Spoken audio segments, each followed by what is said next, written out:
So everybody remembers that story that came out in October about Ed Rogers saying Masai wasn't worth the money he was being paid. And so I really wanted to take a little look into Ed Rogers' kind of business acumen as well as Masai's business acumen, and really kind of look at this situation. You know, Masai was offered ownership stake in another NBA franchise. English Premier teams were hunting him out. And these negotiations went on forever. I mean, it felt like I was watching a Sportsnet Now stream, just lagged and lagged and lagged. And meanwhile, Roger was running a company that was growing at a 1.9% rate. So if you look at Rogers' stock from, Ed took over in April of 2017. So RCI was trading at 59.56 Canadian a share. Today they're at 60.67 with Eddie at the helm. So Rogers' biggest competitor is TELUS, and same period of time, their stock's gone from 21.77 to 29.13. That's a 34% increase. And Rogers still collects $11 million annually in stock bonuses, despite that minimal growth. And to put this into context, Masai took over in 2013, and the Raptors' valuation was 405 million Canadian.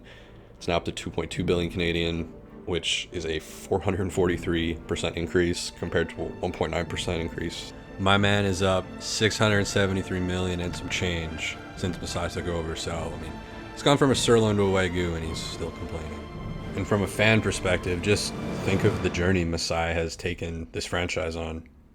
The world is changed. I feel it in the water. I feel it in the earth.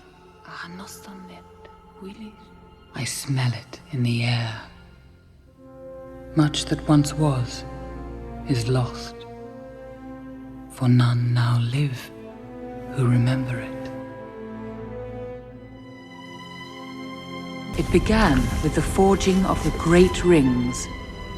3 were given to the elves, immortal, wisest, and fairest of all beings.